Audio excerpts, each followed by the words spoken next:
reka tujye mu ijambo ry'Imana. Ijambo ry'Imana sindi bwigore kubera ndigisha. Muri ibi bihe turiko turacamo, mubona isi yugarijwe n'icyorezo cyitwa COVID-19, aho isi yose imipaka yugaye, aho ibintu bitakigenda, aho ibibuga by'indege uretse bamwe batanguye kuvyugurura, byari bimaze igihe vyugaye, bamwe bariko barugurura, bamwe bari yugaranye mu nzu, ibihe biratambuka, none ubu buguruye. So hari ibibazo byinshi kuri iyi si vraiment, hari ibibazo kandi uraba ni ikibazo kitari cy'igihugu kimwe, ni ikibazo cy'isi. Amashuri amwe yarugaye ntibiga, hari ibintu, ekonomi yasubiye hasi, abantu barakennye, hari ibibazo nyene, hari ibibazo. None ngendagira ngo mbigishe muri ivyo bibazo biri kwisi, kandi singiye kuba humuriza, Yesu azobikuraho nivyo, ariko nanone mwibuke ibihe turiko turaganamo. Yesu yarabivuze ngo mu minsi ya nyuma hazokwaduka indwara, hazokwaduka ivyorezo, hazokwaduka ibi by'imvura zigwa zigasenya amazu. Hari ibintu byinshi Yesu yavuze vraiment muri Matayo 24, ngo ariko ibyo ni mubibona ngo muzamenye yuko hegereje kugira ngo agaruke, the second coming. Hallelujah. So rero yewe mbiko ndabona ibi bihe, ndumva Imana yanshizeho iyi message kwibaganiriza. Uko Yesu azonshoboza nzagenda nkuraho kamwe. Uyu munsi nshobora urabona kurya ihando ry'imihwi rimeze, uyu munsi ngiye kubakatiraho kamwe, kuwa kabiri mbakatireho akandi, kuwa gatanu, gutyo tubandanye paka ihando ryose turimaze. Haleluya.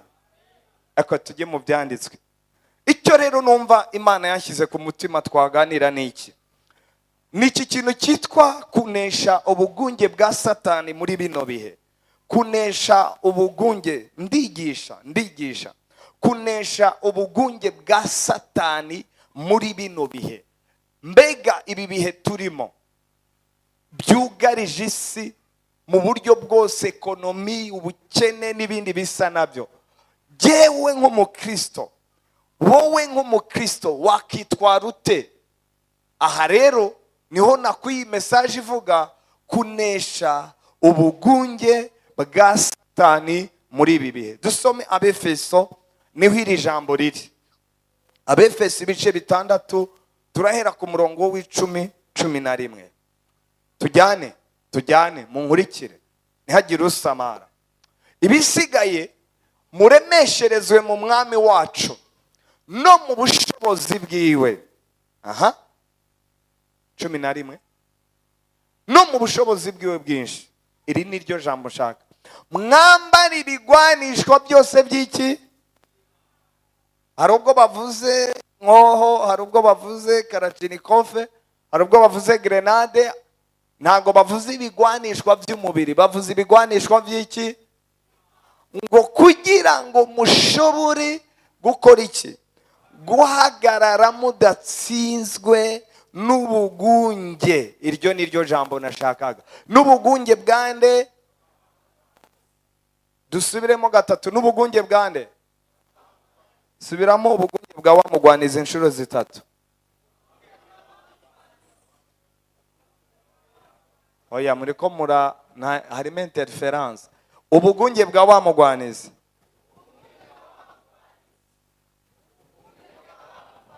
Gatatu. Ndagira ngo utahana ijambo ubugunge. N'ubugunge bwa wa mugwanizi. Imana iduhana umugisha. Ndagira ngo rero mbigishe kuri iki kintu kivuga ubugunge bwa wa mugwanizi. Kunesha ubugunge bwa Satani. Niryo jambo nshaka ko tuyaga. Satani, ijambo ubugunge ni ijambo disigura amayeri. Nukuvuga ngo Satani afise amayeri menshi akoresha, kandi birya byose Satani agenda akoresha nta kindi ariko ararondera. Burya ukizwa ukamucika byasiguraga ngo ugiye kuba umwansi we nawe aba umwansi wawe, nicyo byasiguraga. Rero igihe wamucikiye ntabwo byigeze bisigura ko wagiye burundu wamucitse, ahubwo akazi kiwe n'igihe wamucikaga yaravuze ati ibyo ari byo byose uyu muntu aragiye, ariko akazi kanjye ni ukumugarura aho yahoze. Niyo mpamvu ubona abantu benshi muri ibi bihe bariko baragwa. Abantu benshi bariko baragwa, abari baravuye ku Mana, abari baravuye kuri Shetani basubiyeyo, abari bafise abagenzi kera basangiraga ibiyeri basubiye gusangira nabo. Abantu benshi bariko baragwa. Wenda ndaje mbereke imiyoboro nk'itanu itwereka impamvu ki Satani afise ubugunge bwinshi, amayeri menshi, afise amastrategy menshi, avuga ngo niba warancitse nzoruhuka nkugaruye aho wavuye, niba warancitse nzoruhuka wongeye kugaruka unkorere. Nubwo bugunge rero agenda akoresha. Nukuvuga ngo na mayeri, ubugunge navuga ngo na mayeri, ni uburyo, ni strategy akoresha kugira ngo abantu bose bitwa b'Imana bavuye mu isi, bavuye kwa Shetani, yongere abagarure abakure ku Mana. Nicyo twita ubugunge. Akoresha uburyo bwinshi. Icyambere rero, icyambere ndababwira, icyo twita azogerageza gukoresha uburyo bwose ahuma amaso yawe. Niko ameze. Azogerageza gukoresha uburyo bwose aguhuma amaso, ahuma amaso yawe. Bibiliya irambwira mu Bikorino ba kabiri ibice 3:16 ngo iyo umuntu ahindukiriye umwami iyo nyegamo ikurwaho. Mu yandi majambo, iyo umuntu atarakizwa hari abahumye ntababona. Hari ibintu ubona umuntu arahumye, nimvuga guhuma ntugire ngo nuko amaso ameze gutya. Abahumye mu buryo bw'imwemo, abahumye ntago ababona, abahumye nta kintu abatahura mu vy'Imana. Ngo rero Bibiliya ikavuga, Pawulo avuga ngo iyo umuntu ahindukiriye umwami icyo cyitwikiriko kivaho. Bavuga icyitwikiriko mu Kirundi, ni ukuvuga ngo hari ikintu Imana ibikuye mu maso yawe ukongera kubona. Rero ubugunge Satani akoresha, imwe mu miyoboro cyangwa se strategy ya mbere, azogerageza kuguhuma amaso, ayahume, ukora ibintu urogerete, ejo wongere ugwe mu bintu urogerete. Nuko ameze.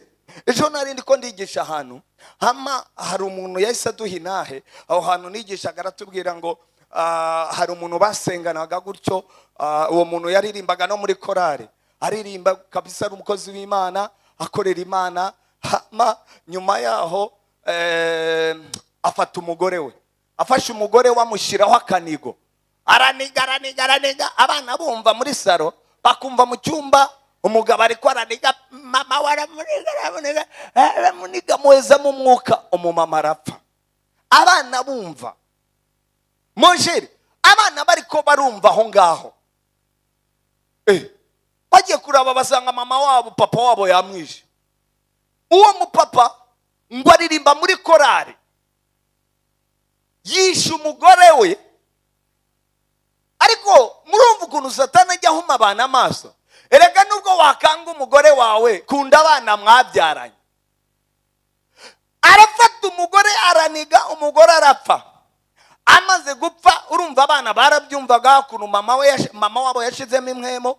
Ariko ngo bari bapfuye iki? Ngo bari bapfuye yuko umugabo yashatse, umugore yaraguze iparisera ahantu. Amaze kugura iparisera ahantu, umugabo ashaka ko umugore ayimwandikako. Kubera umugore yarazi umugabo w'ukuntu ameze, ko ari ntashoboka, ko afise ibintu vyiwe, arangije aravuga ati ntago nayikwandikaho, nofuma nyandika ku bana banjye. Abikora gutyo. umugabo yitwa ngo ari mu ishengero aririmba ahantu ahagarara hera arangije aragenda afata umugore we araniga, ntiyiyumviriye yuko icyo kintu akoze baramujyana mu mpimba mama wabo bana arabapfuye, turuwa abana basigara ari imfubyi. Kandi niko byaje kugenda, mama wabo arapfuye, papa wabo deje baba bajyanye mu mpimba, abana ubu ngubu basigaye ari imfubyi, nta papa bafise, arafunze. Urumva n'igikomere yabateye kubicira mama wabo yarapfu. Satani nuko akora, akugira impumyi, ugahuma pe, ugakora ibintu kumbe uri kurakora, yakugize kuyashize kurya n'ibintu uri kurakora nta kintu na kimwe utahura. Ubugunge bwe bwa mbere, strategy ya mbere, azogerageza ahuma amaso yawe, aguhume ukora ibintu.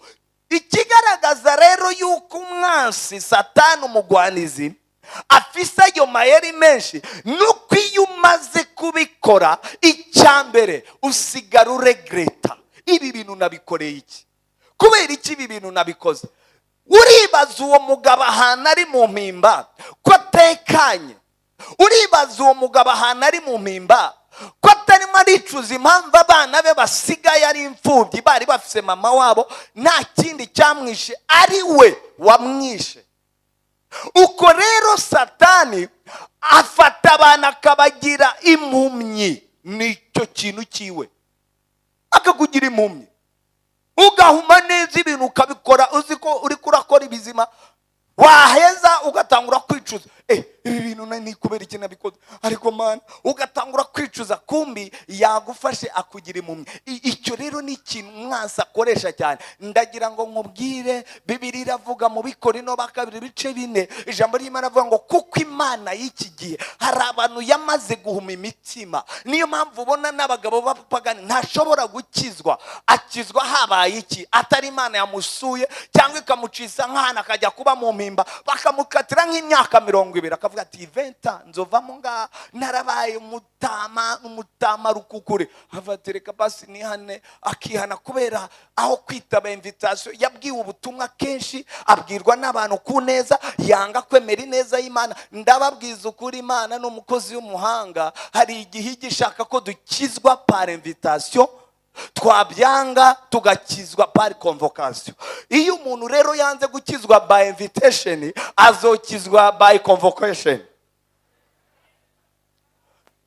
Iyo umuntu yanze gukizwa ku neza,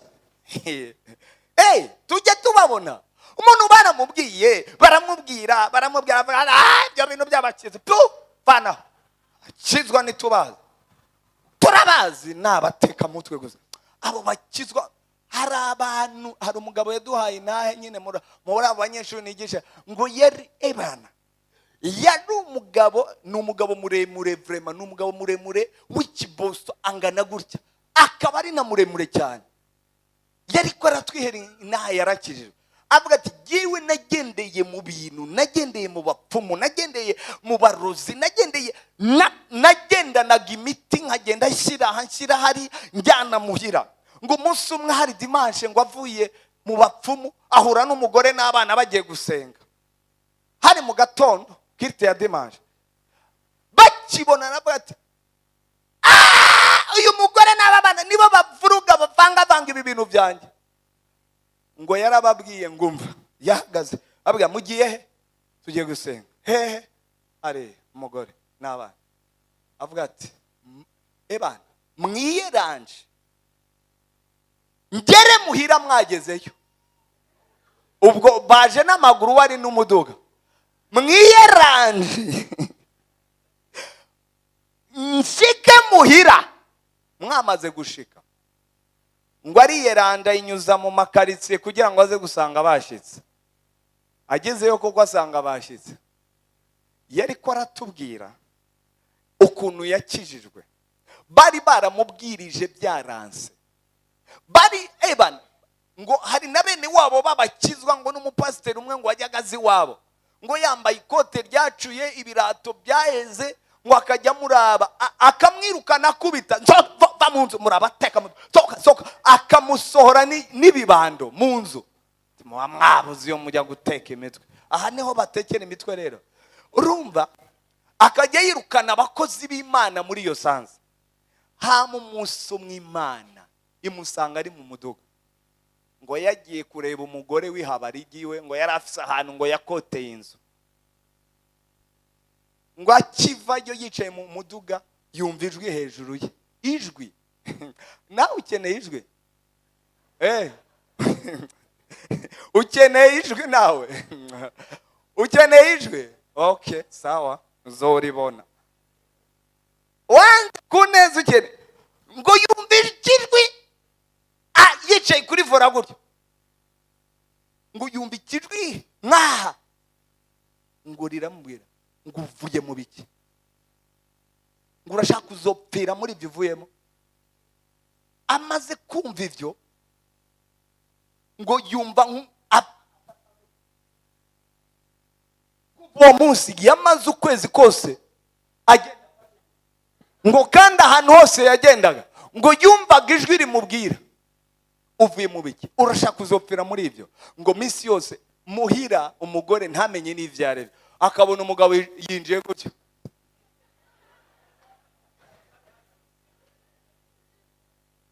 ngo aragenda mara nk'indwi zibiri ari mu nzu. Indwi zibiri, iya mbere ngo no madame aratanga aravuga ati umugabo wanjye yabaye kubundi yamaraga iminsi tutamubona habaye. Akabona avuye no mu cyumba agiye muri saro bakamuhinja, ngo kuko ngo yumva ngo iryo jwi hejuru yari mu bwango ndagukubita uruntu mu mutwe umeneke. Akizwa ngo aherekeje abana n'umugore. Umunsi nibwo yakijwe hashize nk'ukwezi. Ijwi ryamubujije amahoro. Nawe niba ukeneye ijwi uzoribona. Mume amen. Mume amen. Okay, si ibyo nshaka kuvuga. Satani arahuma. Nicyo gikoresho cya mbere afise. Arahuma abantu. Nuko akaguhuma bakavuga iby'Imana ukavuga ngo vaho. Ibyo bintu by'Imana mwateka mutwe. Wabura umukozi w'Imana agatuka. Agerageza gufata ibintu by'Imana akabiminimiza ku buryo aho bavuga Imana wumva noze. Niko ameze. Akaguhuma amaso. Kandi rero none reka mbabwire impamvu aduhuma amaso. Iyo mubona abantu bariko barirukanka n'isi n'ivy'isi kandi bazobisiga, wowe nubona ko harimo ikintu aba yatugize gutya, umuntu akarondera akiruka agashaka minervare y'abana, inzu nanjye nubake mu Gasekebuye, nanjye nubake Rohero, nanjye Kiriri, ukarondera ukarondera maze wamara kubibona byose agahita guhamagara, ukabura bisize. Iyaguhumye amaso, mwama amen. Niko ameze, arahuma. Kandi ibyo nta kindi abikorera, no kugira ngo agukure ku Mana. Nta bindi binabarondera. Nuzibaze ko hari iyindi interface. Ikimwe Satani yaguha byose ukareka Imana. Reka mbibasubiriremo. Satani yaguha byose ukeneye byose. Icyubahiro yakiguha, amafaranga yayaguha, visa zose, ukagenda Amerika, ukagenda Europe, ukagenda Aziya, ukaba umunyacyubahiro, tukubaha twese, utambutse tukagira gutya. Ariko arazi icyo abatumbereye, aragira ngo uzabane nawe iteka ryose. Nta kindi yaguha byose yabiguha. Amafaranga yayaguha, yaguha tu. Ariko icyagambere ari kimwe, agukore ku Mana. Haleluya. Amaso arayahuma. Niyo mpamvu ubona abantu bahumye amaso nta iby'Imana nta gaciro babiha. Abantu bahumye amaso ibintu by'Imana babifata nk'ibintu biraho, ni ibintu by'abantu babakene, ni ibintu by'abantu batize, ni ibintu by'abantu nyine baraho baba babuze icyo akora n'ivyo nuko anavyerekana shetani ahuma ayo maso nyine akakubwira birya bintu by'abakizwa n'iby'abantu babuze ibyo bakora, n'iby'abantu batize, n'iby'abantu badafise ubwenge, nuko nyine ameze. Nuko bantu b'Imana mumenye iki kintu, umwansi icyo abarondera afise biriya twavuze, afise amastrategie, afise amayeri, afise ubugunge bwinshi. Nta kindi birya byose abikorera ni ukugira ngo wewe wamenye Imana yigukuremo agusubize iyo wavuye. Nicyo akora, kandi nababwiye yiteguye gutanga byose kugira ngo uve ku Mana yawe. Haleluya. Mwambara ibigwanishwa byose by'Imana kugira ngo mudakubitwa mu mutego na wa mugwanizi n'ubugunge burya mugwanizi. Nta kindi umwansi abarongera. Menya uyu munsi ndasenga mu izina rya Yesu Kristo, Imana yugurure amaso yawe yongera abone, Imana yongera ikureho icyitwikiriko, umenye impamvu wakijijwe. Haleluya. Icya kabiri umwansi akoresha, azogerageza kuguteza ibibazo. Nababwiye nta kindi abikorera, ubugunge bwe ni bwinshi. Azogerageza kuzana ibibazo, azogerageza kuzana indwara, azogerageza kuzana ubukene, azogerageza kuguteza ibi na biriya. Satani nuko ameze, azogerageza kuko icyo agomba nta kindi ni ukugira ngo Imana wamenye uyiveho ukurikire aho wavuye. Nta kindi abarondera, nta kindi. Azoguteza indwara, akwicaza ahantu noneho usigara uvuga ngo ariko iyo Mana abandi barizengera ariko jewe ibyo nsenga nabyo nzi, abandi barakiranutse ariko nanjye nagerageje kugoroka nkabo none nta kintu na kimwe mbona, byose byanjye birugaye. Azogerageza kukwereka yuko Imana yagutaye. Niko ameze. Mume amina. Noneho reka mbereke icyanditswe. Bibiliya iravuga ngo umunsi umwe yari ariko aragenda. Bibiliya iravuga ngo ageze imbere y'Imana arabwira Imana, yamubwira ati wabonye umugororotsi wanjye Yobu? Arabwira ati yabuzwa n'iki se?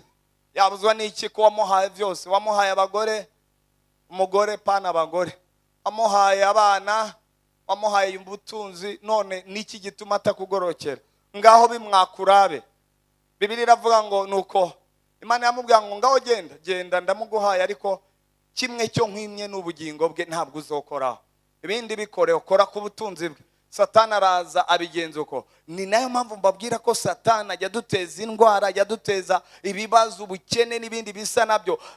Nta kindi abarondera. Kurya yagiye gusaba Yobu ni nako ameze. Azogerageza kugufata ngo agukure ku Mana. Niko ameze.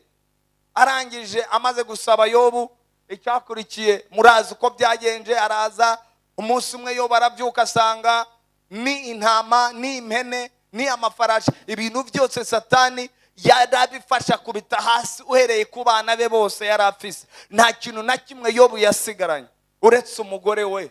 Basigaye bari kumwe. Biza kugera umugore aramubwira ati ariko wa kijuju, iyo Mana wirirwa uvuga ngaha uko kuntu umeze, ndi nkawe nayituka ikandangiriza hamwe, n'ubundi warapfuye, ituka upfe upfire rimwe. Yobu aramubwira ati ariko wa mugore w'igipapa we, twasangiye ibi byiza, none tugeze mu bibi uri kuranyihakana, umeze nk'abarya bapapa nawe uri igipapa. Agera hano aravuga ngo ariko nzi ko Imana yanjye ari nzima, umucunguzi wanjye ni muzima. Hari umunsi azogaragara, hari umunsi azogaragara. Abantu rero bavuga amajambo nk'ayo ni abantu bazi Imana, bagendana nayo, ni abantu bafashe Imana, ni abantu bayegereye, ni abantu bavuga ngo kama mbaya bibira byoroha, biba byiza, biba bibi, turi kumwe nawe, tuzagufata, tuzagendana nawe. Rero reka umunsi umwe Yesu, murabizi ni icyanditso kiri muri Yohana, Yesu yarahuye n'abantu 5,000 arangije arababwira baraza barasonza baravuga toke mwashonje, ego twashonje. Amubwira toke hamagara abigishwa, bazana amafi 2, bazana imikati 5, arangije arabitubura, birava ngo bose bararya, abandi 5,000 bararya. Bibiliya iravuga ngo utabariyemo abana n'iki, ni ukuvuga ngo barengaga 5,000, bari nko mu 20,000. Bararya barongera bariyongeza biranasaguka.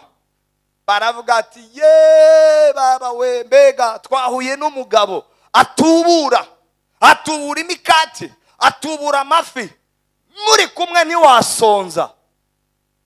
Bibiliya iravuga ngo bukeye bwaho baragaruka, za 5,000 baza barondera, bashakira harya ejo bari bamubonye, baramubura, barirukanka. Babona abigishwa ni bari kumwe na Yesu. Kumbi Yesu yari ibereye ahandi ari gusenga. Arangije babona abigishwa bafashe ubwato, baba barajabutse, bavuga turabiyo bajya baganye bakatiye. Buriya hano bagiye niho n'umwigisha ari. Nabo barakurikira. Bya 5,000 bikurikiye de Yesu, birakurikiye birakaze bisanze Yesu ari ahantu. Bose baraza baryoye, mwigishwa biti wari wagiye he bana, twakubuze twakurondeye turakubura. Arangije arababwira ati ye bawe mwe nabamenye, mushaka ya mikati ejo n'amafi, ya mafi na ya mikati byejo nibyo bibazanye, muri ko murambe cyangwa murandondera. Reka mbabwire rero icyo mutazi. Arahindura, arangije aravuga tumva, uhereye umunsi mbabwire ikintu mutazi.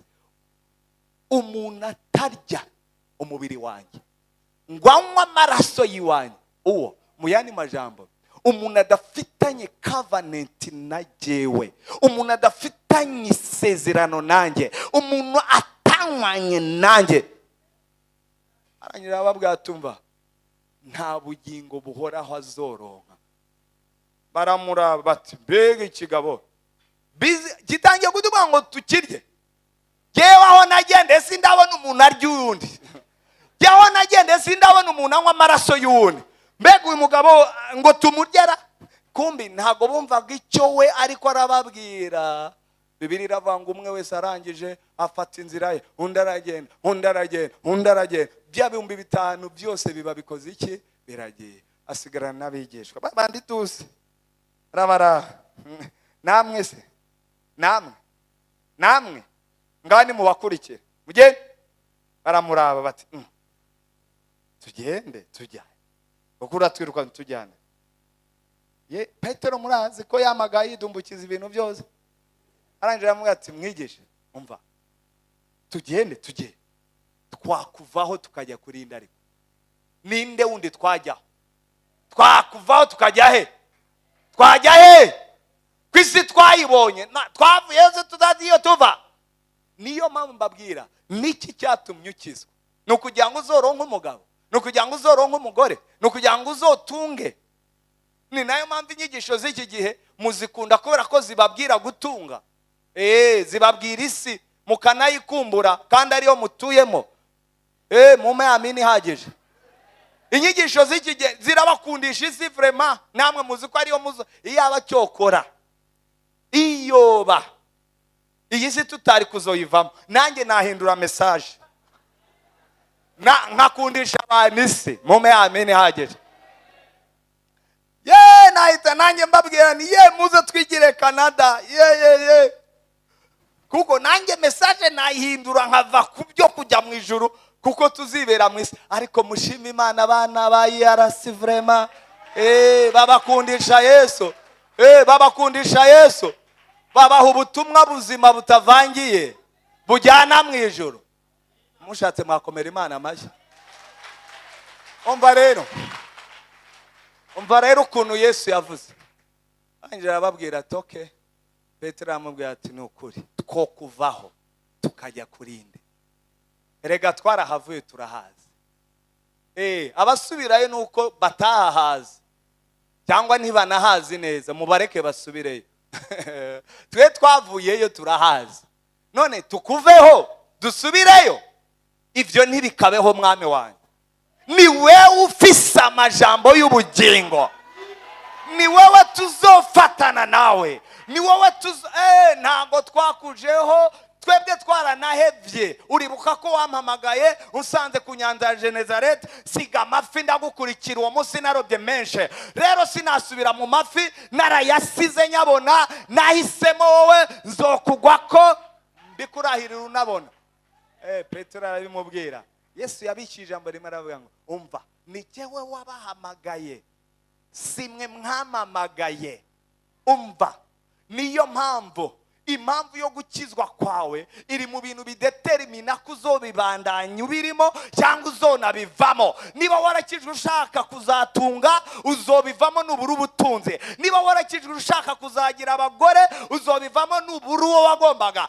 Nicyo wakirijwe cyose, behind your motivation, ikigusunikira agakiza kukabamo, nukumenya uwo wakirijwe, impamvu wamushatse, impamvu wamukurikiye. Sino niba utazi impamvu, niba udafise motivation igusunikira muri ibi bintu wagiyemo, uzobivamo. Isi ahantu iri kwiratujyana ntabwo ari ahantu horoshye. Hasaba ingabo z'abigishwa, hasaba abantu biyeguye, hasaba abantu bameze nka Petero bavuga ngo twarayibonye isi, nayo twosubiramo, tuzogwa kuri wewe, ni wowe ufise amajambo y'ubugingo. Twarabibonye ukamera nk'abarya abagabo batatu, Meshaki, Shadraka, Abedenego, bakavuga bati twebwe Imana yacu ni Imana nzima, Imana yacu tuzi ko ishobora kudukiza, kandi nawe itodukiza twebwe nayo twavaho umuriro ngurya twemeye kujyamo. Ibyo rero ntago bivuga abantu batazi ibyo bakurikiye. Haleluya. Abatazi ibyo bakurikiye bazobivamo, kandi benshi bariko barabivamo. None Imana yamaye iyi message wagira ngo ndiko ndabwira abantu ngaha, hari abantu bariko barabivamo. Subirayo uzogaruka, ariko nugirirwa ubuntu uzogaruka. Subirayo, ariko subirayo, isubire mu byaha, isubirireyo, isubire mu nzoga, isubirireyo. Hari abantu ndiko ndabwira, nanjye naje kukwereka uburyo wanesha,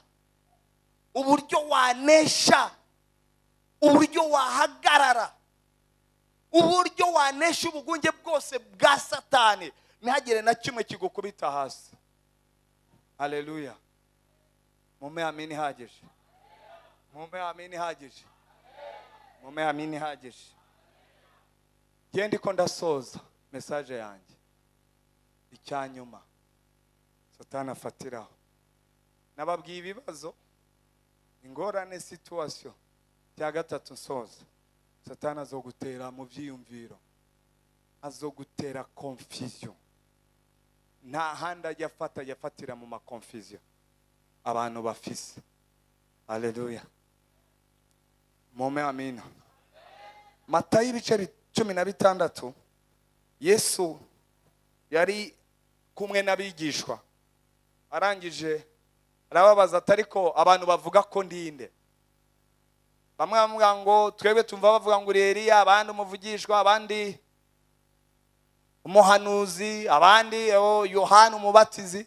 Arangije aravuga ati tureke tuve ku byo abantu bavuga, mwebwe muvuga ko ndinde. Nababwiye Petero minsi yose yamaga, ahita yongera avuga ati okay, ariko aho ni mwe mu yaramurongoye, aramubwira ngo mwigishe, uri Kristo, umwana w'Imana nzima. Ariko nubwo Petero vraiment afise amateka na Yesu, haleluya, ahantu hose yamaga avuga, mume amini hagije. Aha mbere mwabonye ko yamubwiye ngo ni wowe ufise amajambo y'ubugingo. Aha nanone aramubwiye tumva, jewe ndavuze ngo uri Kristo, umwana w'Imana. Yesu ahita amubwira uri mu mwuka kabisa, uri mu mwuka. Uri mu mwema, aho nta mubiri urimo. Uri mu mwemo, kuko ibi ngibi ntago wabishurirwa n'umubiri n'amaraso. Aha rero uri mu mwemo. Ubandanyije hasi, Yesu ahita yikomereza disikuru, abatumva rero bigishwa banjye, igihe kirageze aho umwana w'umuntu agiye gufatwa, akabambwa, agapfa, akazozoka.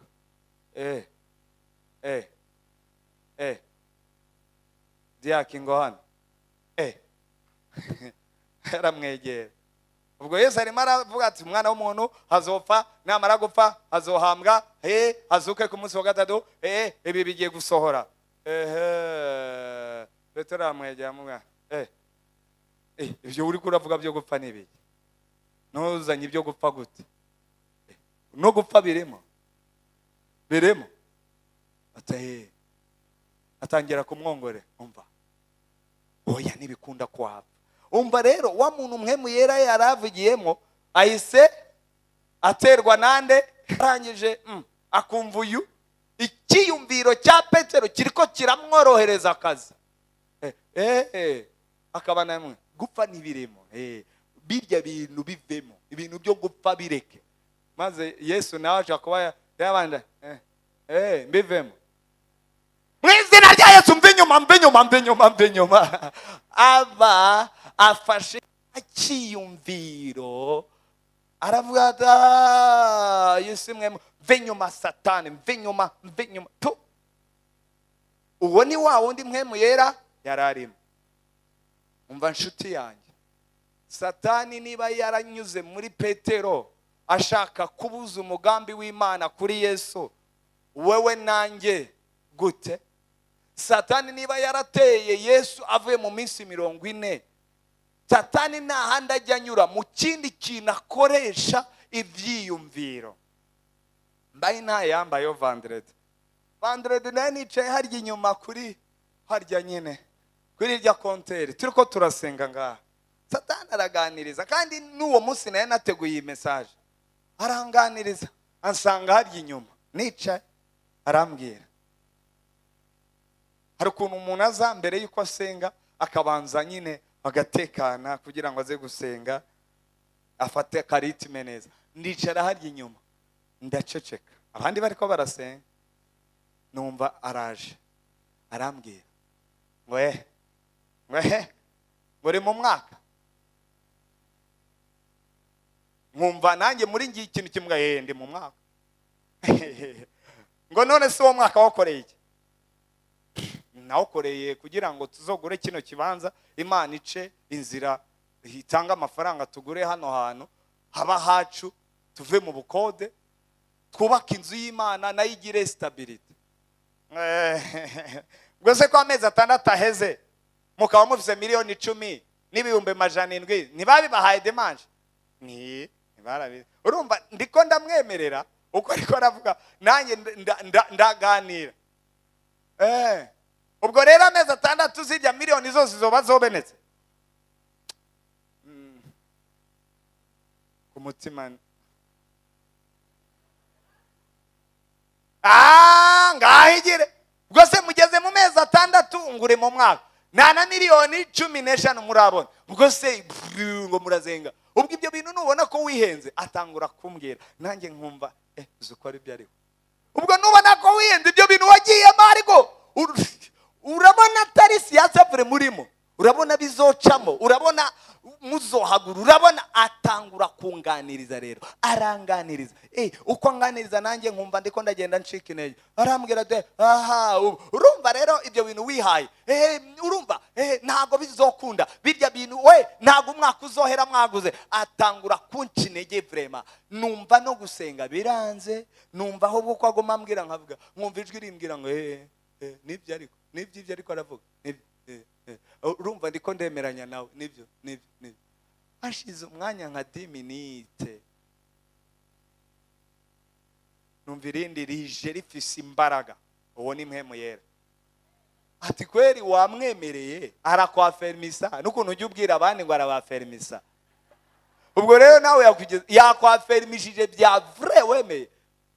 Mbandagurutse mu izina rya Yesu. Satani mve nyuma, va mu byiyumviro byawe. Ndasenga ya masaha ivyiyumviro byawe byose. Bibiri iravuga ngo mugire wa mutima wari muri Kristo Yesu. Your mind ayez les sentiments qui étaient en Jésus-Christ. Mugire bya byiyumviro, mugire ya mind yari muri Yesu. Aho ngaho hazuzuramo ijambo, aho ngaho hazuzuramo intahe, aho ngaho hazuzuramo amasengesho. Icyo aba ari cyo mugira, aba ari cyo kibaranga, aba ari cyo kibazenguruka, maze umwansi naza gutera ya masitrategi yakoresha aza kubite afata ubusa, akubita ahandi afata ubusa, kuko uhagaze. Sino abantu benshi cyane Satani ngaho arabaganiriza, arakuganiriza nawe ukamwumviriza kwere, akakubwira ngo ariko wabonye ngo burya Pastor ngo urazi ko ari we yariko aravuga, uzi ko ari we yariko aravuga. Maze rero nawe akagerageza agakreya ama circumstance, ubwo yakujugunyemo akajambo kamwe, twahurira mu nzira wenda sinakubonye nkitambukira, ako kanya gahita garura kakajambo, sinakubwiye buriya ntakwirengagije, nagutambutse atagusuhujije, bikaba bibaye bibere, ubwo akagwafemeza kandi tukaza hano nkabwiriza. Ni nukuri nawe n'umuntu mwibarabara, uwo muntu yarameze ukunuko, gira ibyago mpabandi lifti we sinayimo. Atariko abantu b'iki gihe, abantu b'iki gihe bafise ubwibone, bafise akavuga ati yagiye no kumvuga kuri podium, sinakubwiye. Wowe ntabwo akurondera, igikurikira ugaruka hano avuga ati reka ngiye kurangiza umuhango, ubwa gatatu ukavuga ati no sinzosubira hajya hano. Nicyo yaronderaga, nta kindi, niko ameze, arakuganiriza. Mbega abantu mbona imbere yanjye ajya aganiriza, ariko ndasenga ngo Imana uyu munsi iguhe maturite yo kumenya yuko nta bushobozi afise, nakuganiriza uzomubwira ngo ve nyuma yanjye. Nababwiye yagiye kuganiriza umwami, Imana bamera umugisha. Ndakugomba mukiza, ndakeneye umuntu wifuza gukizwa, ngwino uze nkwatuze, ngwino niba ushaka kwakira Yesu uze hano, ngwino Yesu aragukiza, ngwino Yesu arakubohora, ngwino Yesu aragutabara, ngwino va mu byaha, hunga umuriro, hunga Satani, hunga umuriro, ngwino hunga uwo muriro w'umwansi. Aragukeneye umwansi ngo muzashane, aragukeneye ariko ntumwemerere. Emera wihane, wakire Yesu umutima wawe. Ngwino hano imbere ngusengere, ngwino wakire Yesu, ngwino wakire Yesu, ngwino wakire Yesu. Kurya kubuza kuza kwakira Yesu nabwo n'ubugunge, niyo mitwe ajya akoresha, no kubuza abantu kuza gukizwa. Yesu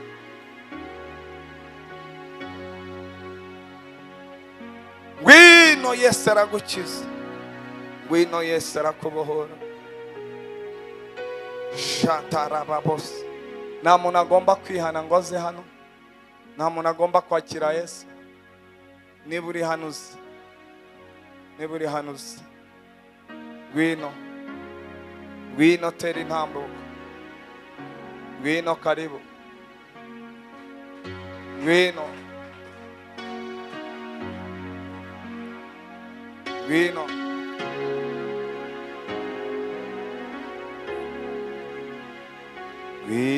pfukamanaji icyo Yesu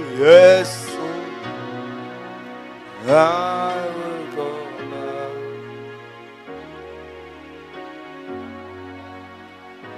yendere bose